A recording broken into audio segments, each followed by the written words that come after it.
ma ei ole paljas, mul on kleit seljas. Ma teen hetkel kodus kardiot oma vana velotrenasööriga ja miks selline hääl on, siis see ongi, et ta on suhteliselt vana juba ja mul on emotsionaalne side temaga, ma pean laskma kellelgi üle vaadata, uut osta nagu ei taha, sellepärast et on nii armas mulle. Nii, mis värk on? Siuke värk on, et mulle avastati erinevad toidutalumatused. Kuidas seda avastada? See saab niimoodi, et läheb kuulda perearstile või siis saad otse Synlabis või Stelioris paluda veretesti. Maksad sellest mingi soti või midagi, kodule peab vaatama. Ei saadki teada, või veretesti siis, eks ole.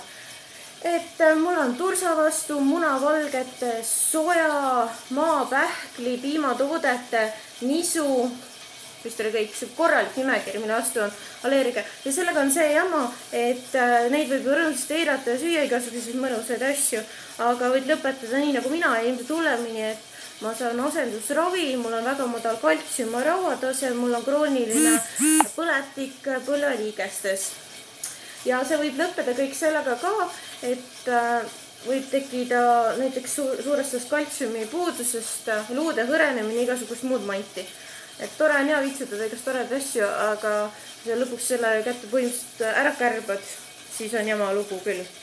Siis ma hakkasin võtma kurkumiini ka, see on siis mingi osa, siuke hea kasulik osa kurkumist. Hästi raske on seda kurkumist kätte saada, sellepärast, et sa pead ilgelt palju seda siis sööma, et sa ei jõua seda nii palju süüa.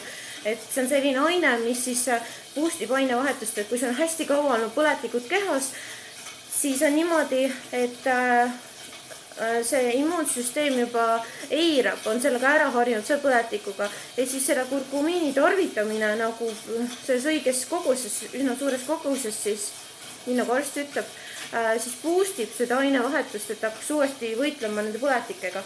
Aga selleks, et saada nii organismi kuidagi nagu korda ja nagu ravida ja turgutada, see võtab päris kaua aega ja kogu aeg peab selline nagu see range, nagu see toidu dieet olema, et ei ole niimoodi, et savi mingi korra kuus ikka võtab mingi tordilõigu või ma ei tea, sööd nagu kohupiima või mida iganes, kui see on selle vastu nagu talumatus. Vot nii, aga siuke lugu, ma vältasin edasi ja nii ongi. Ole tubli, tšau!